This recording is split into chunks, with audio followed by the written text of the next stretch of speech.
নমস্কাৰ। আমি এটা বিশেষ কথালৈ আপোনালোকৰ মাজলৈ আহিব বিচাৰিছোঁ। আমি যে নাম কীৰ্তন কৰোঁতে হাতচপৰি বজাওঁ, কিয় বজাওঁ? ইয়াৰ পৰা আমাৰ কি লাভ হয়? ইয়াৰ সৈতে বিজ্ঞানৰ সম্পৰ্ক কি? এনে বিভিন্ন প্ৰশ্নৰ উত্তৰ স্বৰূপে আহক আমি কিছু কথা আলোচনা কৰোঁ।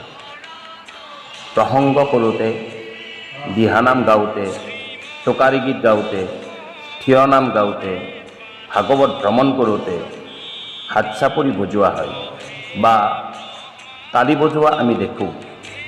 ভগৱন্তৰ গুণানুকীৰ্তন কৰোঁতে হাত চাপৰি বা হাত তালি বজায়। এতিয়া প্ৰশ্ন হ'ল, হাত চাপৰি কিয় বজায়? হাত চাপৰি বজালে কি হয়? ইয়াৰ সৈতে বিজ্ঞান কেনেকৈ জড়িত? আহকচোন তাৰে কিছু আলোচনা কৰোঁ। হাত চাপৰি বজোৱা আৰু ইয়াৰ উপকাৰিতাৰ বিষয়ে প্ৰথমতে, হাত চাপৰি বজাই যেতিয়া ভগৱন্তৰ নাম লোৱা হয় তেতিয়া বাহিৰৰ শব্দই মানুহজনক আমনি কৰিব নোৱাৰে। মানুহজনৰ একাগ্ৰতা অটুট ৰখাত হাত চাপৰিয়ে সহায় কৰে।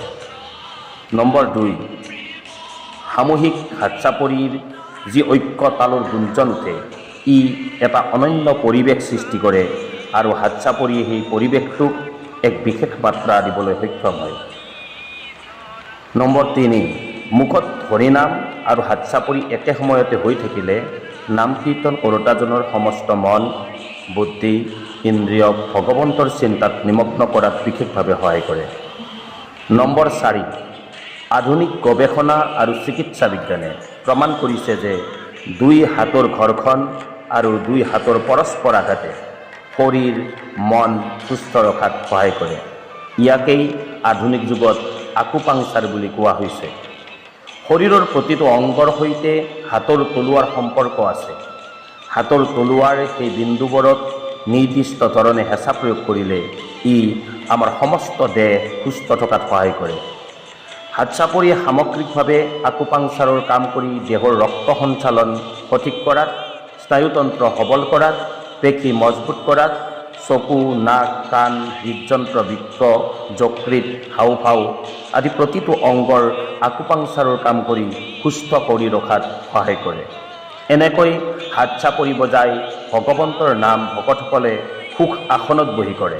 সুখ আসনে আঁঠুৰিৰ বিষ, কঁকালৰ বিষ, স্নায়ুতন্ত্ৰকে আদি কৰি আমাৰ দেহটো সুস্থ সবল কৰাত সহায় কৰে। এই সুখ আসনত বহি মুখে ভগৱন্তৰ নাম উচ্চাৰণ কৰি হাত চাপৰি বজাই থাকিলে দেহ, মন সুস্থ সবল কৰাৰ ই সামগ্ৰিক পদ্ধতিত পৰিণত হয়। মহাপুৰুষ শ্ৰীমন্ত শংকৰদেৱ গুৰুজনাই হাত চাপৰি বজাই ভগৱন্তৰ গুণানুকীৰ্তন কৰা নিয়মৰ যোগেদি আমাক অতি বিজ্ঞানসন্মত দেহ, মন, তন উৎকৰ্ষ সাধনৰ এক উৎকৃষ্ট উপায় আমাক দি গৈছে। আহকচোন আমিও এনেকৈ হাত চাপৰিৰ লগত সংলগ্ন হওঁ আৰু দেহ, মন সুস্থ ৰাখোঁ। ধন্যবাদ।